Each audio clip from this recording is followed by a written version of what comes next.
Madame, Messieurs, bienvenue dans cette grande édition du Journal du Soir sur la deuxième chaîne nationale. Tête à tête, mardi 6 mars au Qatar, entre le président Félix Antoine Tshisekedi Tshilombo et son Altesse tchèque Tamine Bin Hamad. Les deux dirigeants ont ensuite élargi la séance de travail à leurs délégations respectives. Question de passer en revue les protocoles d'accord signés entre le Qatar et la République démocratique du Congo il y a de cela 2 ans. Images et commentaires. Poignée de main, accolade et sourire. Le ton est donné dès les premiers instants. Cette rencontre au sommet se tient sur le mode de la convivialité. Entre le président Félix Tshisekedi et le cheikh Tamim bin Hamad Al Thani, émir du Qatar, le courant passe bien. Les deux dirigeants s'apprécient mutuellement. Leur tête-à-tête a duré plus d'1 heure. Il a été suivi d'une séance de travail avec leurs délégations respectives. L'objectif était clair, faire le point sur les accords passés signés entre la RDC et le Qatar pour enfin les rendre concrets. Il y a 2 ans, nous avons signé une série d'accords avec le gouvernement qatari. La première étape, du moins chez nous, a été terminée, l'étape, si vous voulez, de la validation parlementaire, ce qu'on appelle techniquement la ratification. Nous avons déposé des instruments de ratification comme de règles en la matière. De ce côté-ci, l'ambassadeur est allé déposer au ministère des Affaires étrangères. Donc il était temps que nous puissions faire le point de la coopération et surtout le point de la mise en œuvre d'un ensemble de projets que nous avons convenus. Au final, des avancées concrètes ont été faites dans les secteurs utiles pour le développement de la RDC, notamment le transport aérien et les infrastructures. La convention que nous avons signée accordant le droit de trafic à Qatar Airways, nous avons souhaité que d'ici au plus tard au mois de juin, que cette convention soit déjà en application et mon collègue a promis que dans les jours à venir, ils vont donner des précisions en termes de calendrier. Le deuxième accord, la deuxième convention est relative au port de Matadi. Et là, il y avait une série de formalités, d'actes de suivi qui devaient être accomplis. De notre côté, tout a été fait et je pense que avant, en tout cas la fin de l'année, le travail va commencer pour la modernisation du port de Matadi. Dans l'eau aussi c'est clair, l'argent est là.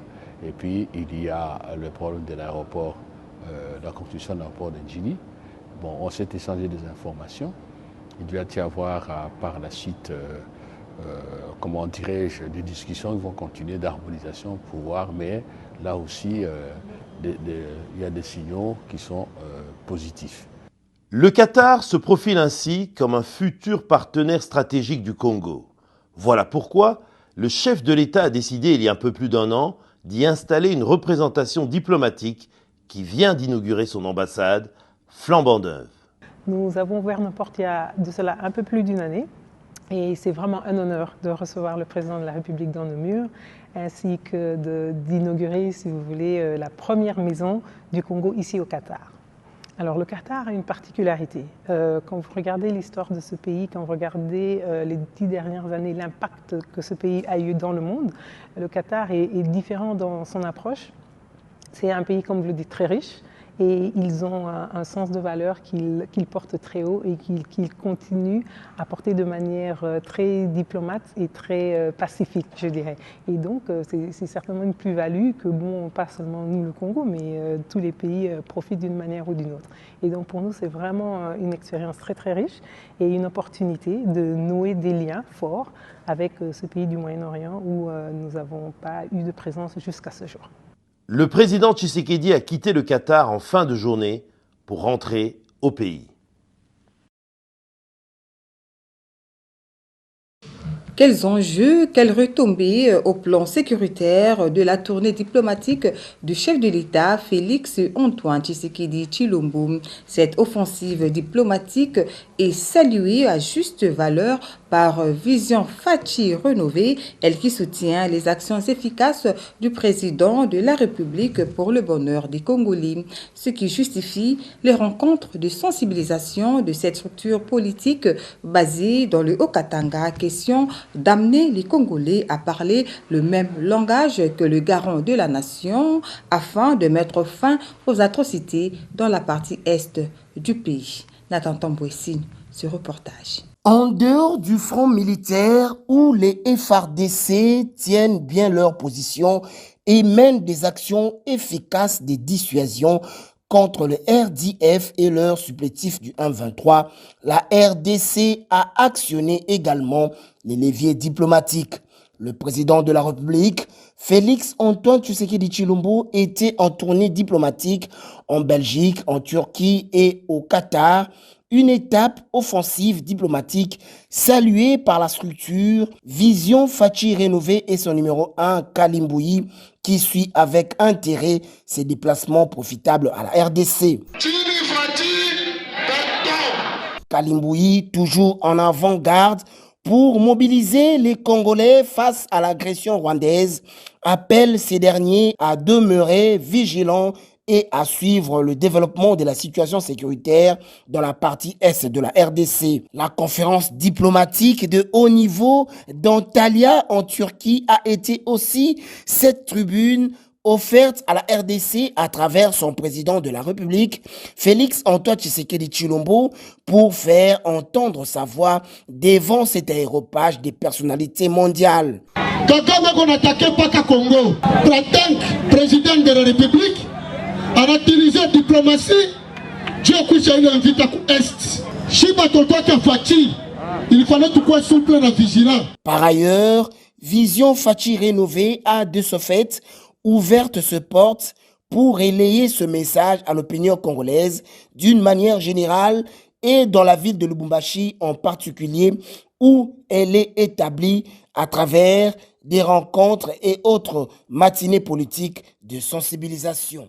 En séjour dans la province du Sud Kivu, l'ambassadeur extraordinaire et plénipotentiaire de la République démocratique du Congo au Kenya, John Nyakiru, a visité le parc national de Kahuzi-Biega, abritant l'une des dernières populations des gorilles des plaines de l'Est. Cette visite surprise, encouragée par le personnel de l'Institut congolais pour la conservation de la nation, est une lueur d'espoir pour le tourisme en République démocratique du Congo.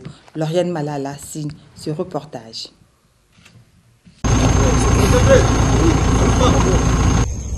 Son Excellence, Monsieur l'ambassadeur du Kenya en République démocratique du Congo, Son Excellence, à l'occasion de votre visite officielle au parc national de Kahuzi-Biega, la troupe en détachement d'honneur est rangée pour vous accueillir.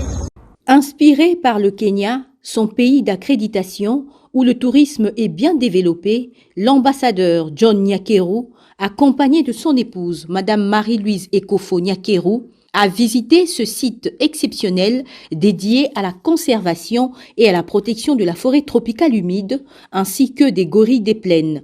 Au-delà du symbole, l'ambassadeur John Nyakeru a souhaité palper du doigt les réalités du terrain, prêcher par l'exemple et inviter ses compatriotes ainsi que les touristes du monde entier à visiter en toute sécurité les gorilles des montagnes, une espèce endémique présente uniquement en République démocratique du Congo, et à admirer l'ensemble de cet écosystème unique au monde. Il a également salué le travail accompli par l'équipe dirigeante de l'Institut congolais pour la conservation de la nature, ICCN, pour la protection de ce patrimoine mondial. Profitant de la visite surprise du représentant de Félix Tshisekedi près la République du Kenya, le comité de gestion du site, malgré un contexte géopolitique particulier, a exprimé le souhait que l'ambassadeur joue le rôle de porte-drapeau touristique du site. John Nyakeru, attentif aux doléances de l'ICCN, a promis d'être le porte-parole touristique du parc national de Kahuzi-Biega. Il a immortalisé cette visite en signant le livre d'or.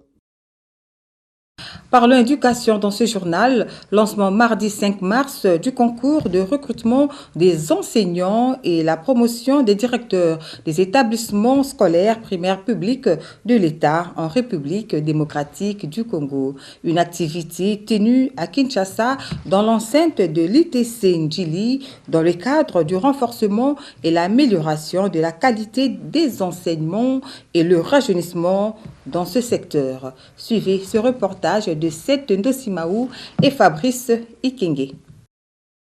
206 candidats s'étaient donné rendez-vous pour cet événement national qu'a organisé le ministre de l'Enseignement primaire, secondaire et technique, le professeur Tony Mwabakazadi, qui est déterminé à rendre à l'enseignant congolais son prestige d'estime d'antan à travers ce concours de recrutement des enseignants et la promotion des directeurs des établissements scolaires primaires publics de l'État. Le numéro 1 de l'EPST a donné les raisons de l'instauration de ce concours qui vise à l'amélioration de la qualité de l'enseignement, mais aussi le rajeunissement de corps enseignants dont l'âge varie entre 60 et 70 ans. Aujourd'hui, le ministère de l'EPST va passer à l'autre phase dans le cadre de son redressement avec l'appui de la Banque mondiale et l'exécution du projet PERS dans le lancement de la première édition du recrutement des enseignants sur base du concours pour nous rassurer de la qualification d'un enseignant avant qu'il ne soit recruté et placé devant les enfants. Ceci matérialise la vision du chef de l'État qui tient absolument à ce que la qualité de l'enseignement soit relevée dans notre pays.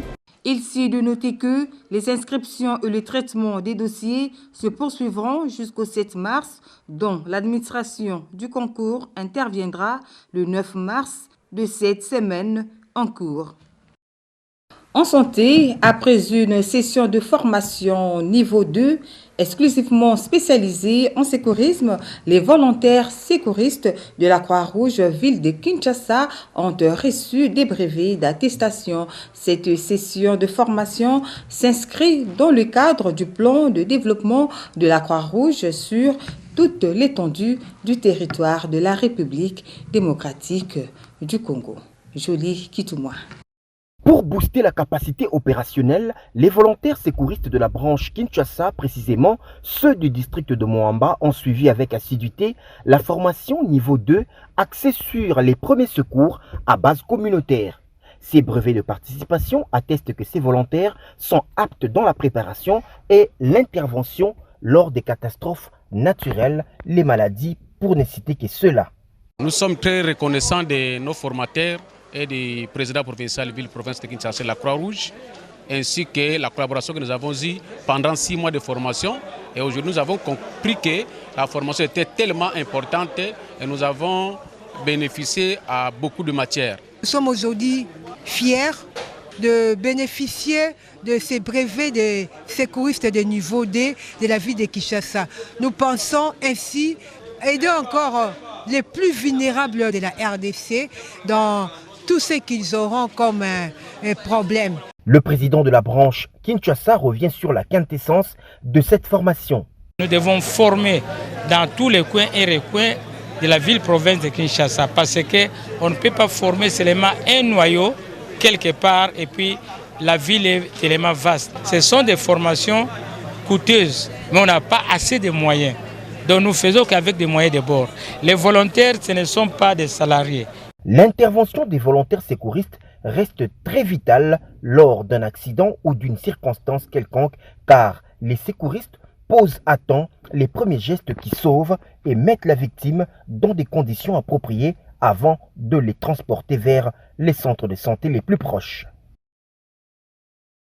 Journée de sensibilisation des femmes leaders sous le thème international de la journée du 8 mars consacrée à la lutte des femmes. Organisée par le ministère du Genre, cette séance de sensibilisation a eu lieu dans la salle Marie-Angèle Lukiana au secrétariat général du dit ministère. Mireille Bindahi était pour le compte de la RTNC du développement. C'est sur les thèmes internationaux, investir en faveur des femmes, accélérer les rythmes, que le ministère du Genre a voulu sensibiliser les femmes leaders des organisations de la société civile, des ONG, des entreprises publiques et privées, des confessions religieuses et autres. Représentants personnels du ministre du Genre, Famille et Enfants empêchés, la secrétaire générale au genre, Esther Kamwanya, a transmis les messages de la ministre aux participants qui se résument en cette année au soutien à la population de l'Est et de la RDC qui vit la guerre, leur imposée injustement par les ennemis de la RDC. À cette occasion, une collecte déjà lancée par la ministre sera organisée le 8 de ce mois à la cathédrale du Centenaire protestant où un culte sera célébré pour les compatriotes de l'Est. Les vivres, les non-vivres, l'argent et autres dons sont attendus de la part des associations, ONG, entreprises, les organisations caritatives et des hommes de bonne volonté pour venir en aide aux habitants de l'Est meurtris et affamés. Cette année, le mois consacré aux droits de la femme sera célébré dans la méditation. Ainsi, il est donc recommandé aux femmes d'être habillées en noir, signe des deuils, a conclu la secrétaire générale au genre, famille et enfants, Esther Kamwanya. Toujours dans la même rubrique, Yolande Ebongo Bosungu, ministre honoraire de la fonction publique et présidente de l'association Bamamo Malaika, appelle à l'unité et à la solidarité envers les femmes et les filles victimes des conflits dans l'est du pays. Cela dans le cadre de promouvoir la paix et la légalité des genres en République démocratique du Congo. On l'écoute au micro de Fanny Malonga. Suivez. Dans son intervention éloquente, Madame Yolande Ebongo souligne l'importance cruciale du thème national du 8 mars en RDC. Elle accorde une attention particulière aux besoins des femmes et des filles dans l'est du pays, en invitant les femmes à se rassembler autour de la vision du ministre du Genre, Famille et Enfants, Mireille Massango Bibi Mouloko, qui a fait appel à une action collective pour soutenir et protéger les mères et les filles qui sont confrontées à des agressions et à des violences pendant cette période difficile. Beaucoup ont perdu leur abri, beaucoup ont perdu les habits, beaucoup n'ont pas à manger. Donc cette cagnotte va aider justement à apporter tant soit peu la solution aux problèmes qui se présentent. Nous avons dit que nous devons accroître nos ressources en faveur de la femme. La cagnotte, c'est une de ressources. Elle peut être financière, elle peut être matérielle. Quelqu'un peut se dire, bon, moi je ne donne pas l'argent, voilà, moi je donne un abri, par exemple. C'est encore une façon pour la femme d'accompagner la femme. Et je salue cette action, cette idée, cette vision de Madame le ministre et je crois que nous, toutes femmes, nous sommes appelées à faire ainsi. Nous pouvons nous dire que nous sommes physiquement loin, mais nous ne sommes pas loin. La Congolaise qui souffre aujourd'hui, elle peut être mariée à ton frère et vice-versa. Ça veut dire que c'est un problème du sang et c'est le sang congolais qui coule, donc nous sommes obligés d'intervenir, de contribuer de toutes les manières possibles. L'initiative de porter la tenue noire comme symbole de deuil et de solidarité souligne la gravité de la situation et renforce l'appel à l'action en faveur de la paix et de la justice pour toutes les femmes et les filles de la RDC.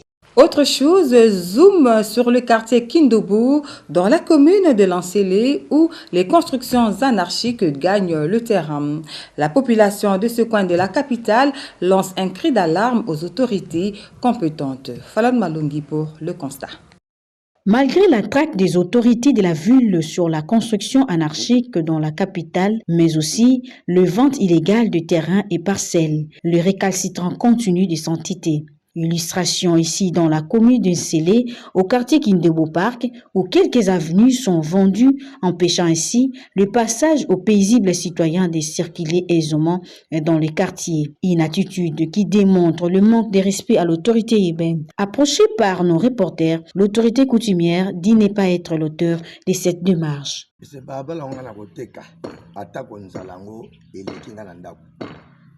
Je ne suis pas l'auteur de cet acte, même si je manque l'argent, je ne suis pas mendiant. Je connais mes limites, car celui qui est auteur de cette démarche n'a qu'à répondre de ses responsabilités. Que la justice fasse son travail pour le moment. Personne ne va construire dans cette avenue parce que c'est illégal.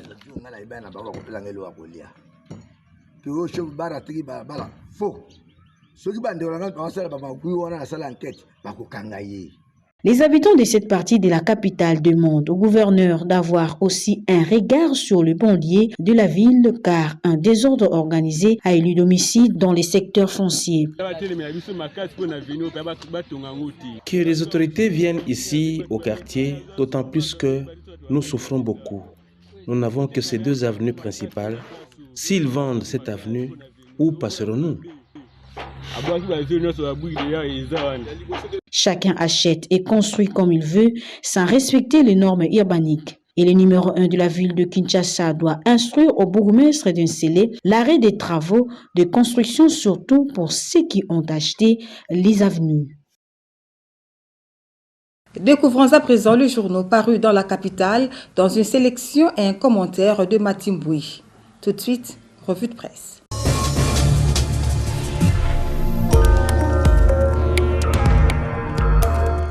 Bonsoir. Démarrons cette sélection de journaux par la situation sécuritaire. Alors que le gouvernement congolais attend une condamnation ferme du Rwanda, l'Union européenne, l'Union africaine et les USA, la même rhétorique nous renseigne la référence plus. La situation sécuritaire reste tendue dans la partie est du pays avec des incessantes attaques des milices. La dernière en date, c'est celle du lundi dernier au Nord Kivu, dans le territoire de Rutshuru. 18 civils ont perdu leur vie dans un théâtre d'affrontements violents entre l'armée congolaise et les rebelles du M23. Le journal relève quelques cas de zones touchées par ce conflit, notamment à Kiwanja, Kibondo et d'autres villages vidés de leur population. La situation humanitaire s'aggrave. Malheureusement, rapporte le journal, l'Union européenne, les USA, voire même l'Union africaine, enfourchent le même narratif du Rwanda, collaboration avec les FDLR, que seules ces organisations et pays savent où se situent ces rebelles rwandais, en tout cas pas du côté des FARDC.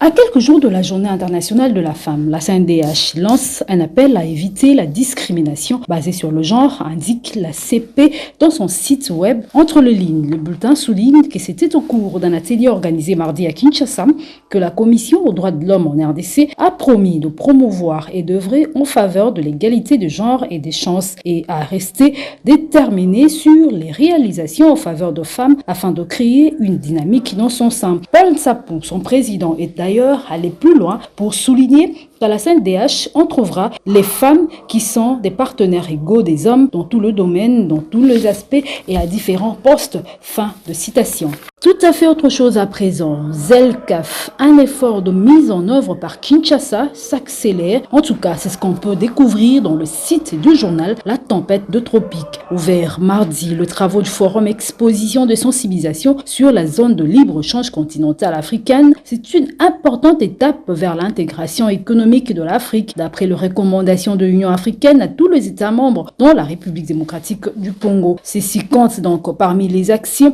à réaliser à court terme pour faire participer la République démocratique du Congo à ce marché continental. Article à consulter donc sur le site web du journal.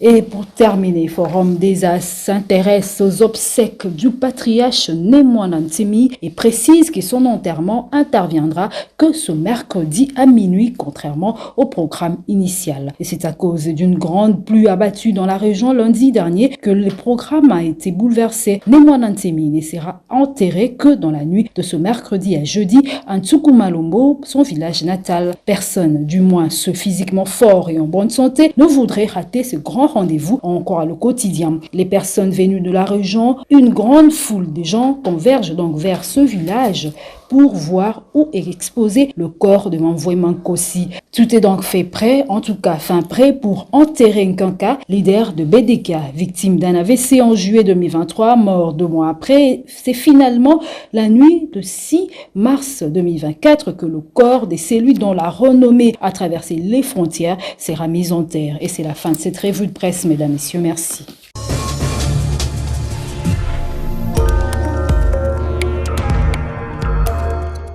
Voilà qui boucle complètement ce journal. Madame, Messieurs, merci de votre attention particulière.